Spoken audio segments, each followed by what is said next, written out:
Tonight, we won't follow the footsteps of emperors or the clash of armies. Instead, we'll slip into the quieter corridors of history, the ones lit by candlelight and shadowed by silence. This is not a story of crowns worn loudly, but of power wrapped in silk, of genius whispered through time, and of women whose names the world tried to forget. Let the fire warm your thoughts, let the stillness settle in, and let us begin our journey into the story's history left behind. In the early gray light, before the sun has crested the hills, the monastery lies still. Its stone walls, built by hands long forgotten, hold the cold of the night in their bones. The air is cool, and the sky above the abbey is pale and uncolored, a canvas yet untouched by morning. Somewhere deep within the stone tower, a bell begins to sway. Not urgently, not loudly, but with slow intention. It rings once, a hollow sound that floats through fog and timber. Then again, calling not with demand, but with rhythm. One by one, the monks begin to stir.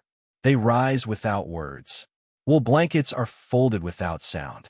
Bare feet touch the stone floor, cold but familiar. The echo of movement is soft, like the wind through chapel slats. The long dormitory smells faintly of wax and old wood. Each robe is pulled over the shoulders in a quiet routine. There is no rush, no discussion, no decisions to be made. Each monk knows the rhythm. Outside, the birds have not yet begun to sing. The monastery is wrapped in stillness.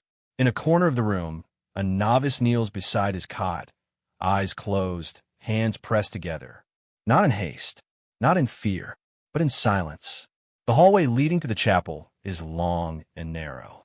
Stone arches overhead cast shadows that move gently with each flickering torch. One by one, robed figures begin to walk. There is no talking, only footsteps, soft against the ancient floor. Their destination is the chapel, and beyond that, nothing more. For now, it is enough to walk, to wake, to begin again. The first prayers. The chapel is older than memory, built stone by monks who never saw its completion. They, too, once stood here just as these men do now. The wooden doors creak faintly as they open. No one speaks. No one needs to. Each step taken is a continuation, not of action, but of rhythm. Inside, the air is warmer. It holds the scent of beeswax, smoke, and faint old incense. A scent that clings to the wooden beams like memory. Candles flicker along the walls. Their flames dance quietly, casting shadows that seem to sway in silent prayer. The monks take their places. Some stand, some kneel, some bow their heads, but all are still. One monk opens a large book at the altar. Its leather cover is cracked, its pages soft and worn. He turns them slowly, as if afraid they might forget their own weight. And then, from the stillness, comes sound.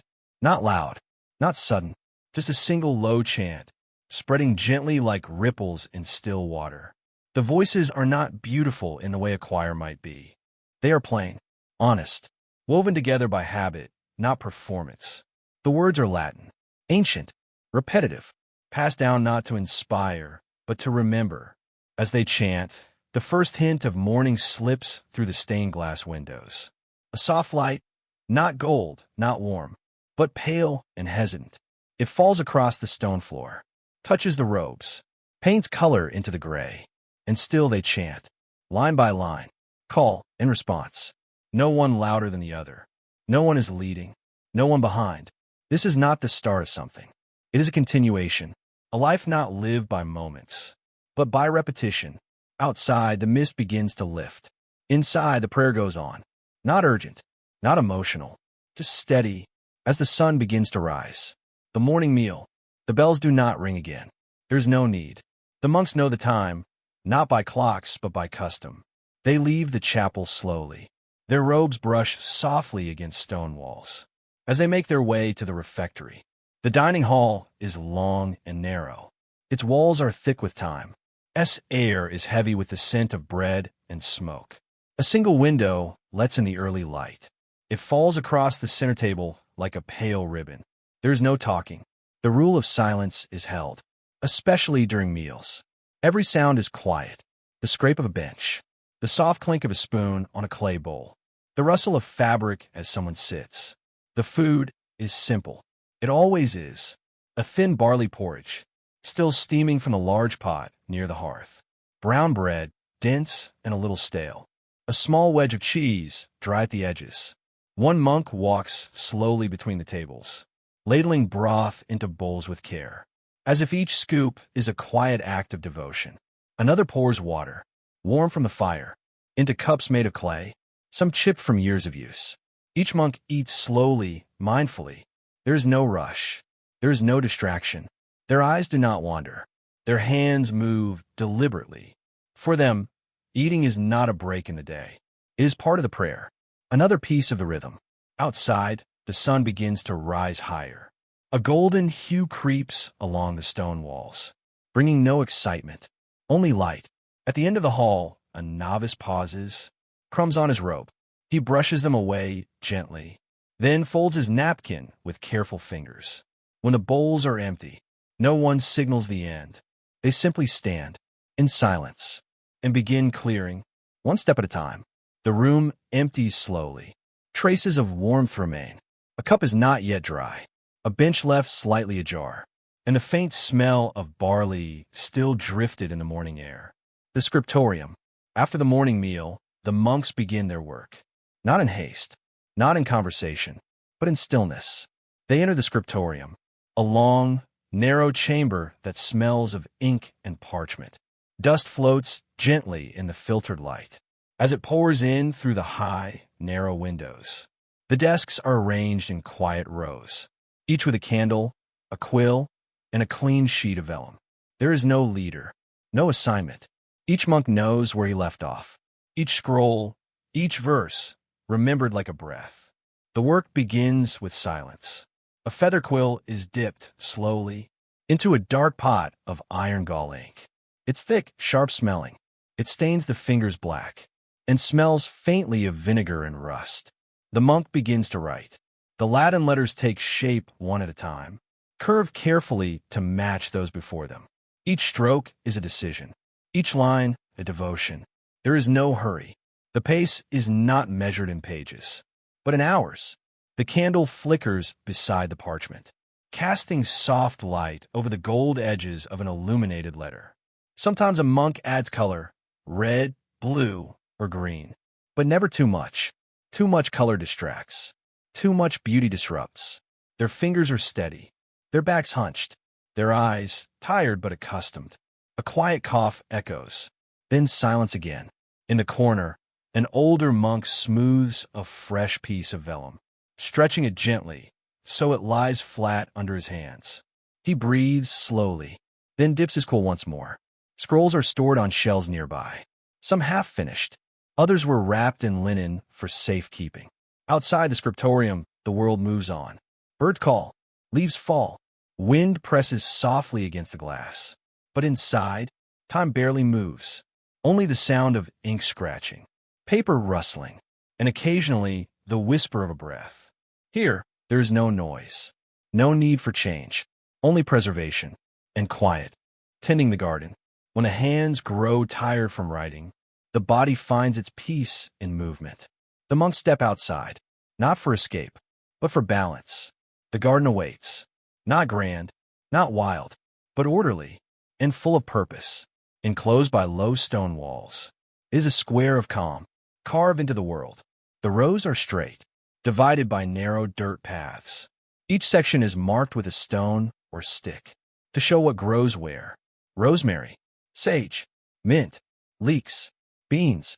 The morning sun is soft now, no longer gray like dawn, but golden, gentle. One monk kneels beside the rosemary, his fingers practiced, cutting just enough. His hands are stained with soil. The cuffs of his robe were slightly damp from dew. He does not rush. He does not plan.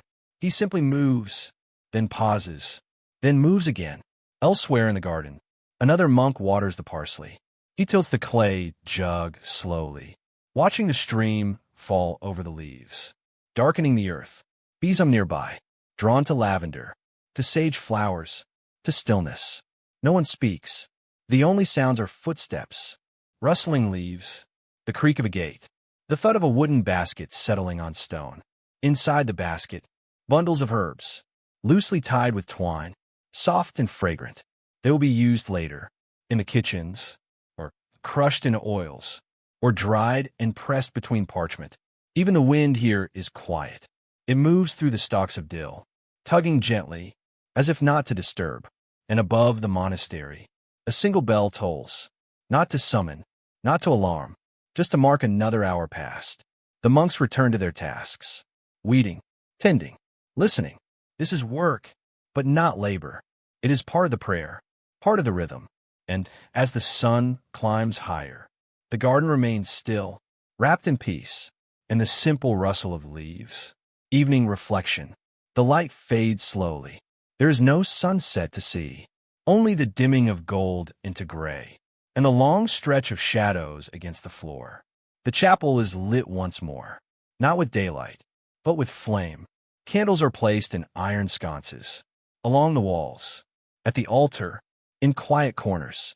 The monks enter again, this time slower, more tired, but just as silent. They kneel in their places, hands folded, heads lowered. There is no song tonight, only whispered psalms, spoken gently, meant more for listening than for saying. One monk reads. His voice was soft, like wind through leaves. The others listen, or drift, or close their eyes. Outside, the air has cooled. The garden rests. The birds are quiet, and a faint breeze pushes gently against the old wooden doors. A bell rings, not loud, but deep. One final time. Its echo travels over the cloister and disappears. Now, the monks walk again, through narrow halls, past empty rooms. Torches flicker on the walls, casting an orange light that moves like breath. Each returns to his cot. No conversations, no noise, only the sound of blankets being pulled, robes being folded, a wooden bed creaking softly beneath weight. In the dormitory, one candle remains lit. Its flame dances slowly, then lowers itself, then returns again, as if unwilling to say goodbye. Outside, the sky is dark.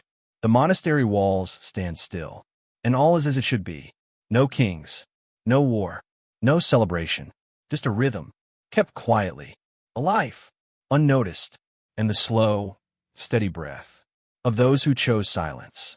Sleep comes easily in places like this, and so the night begins,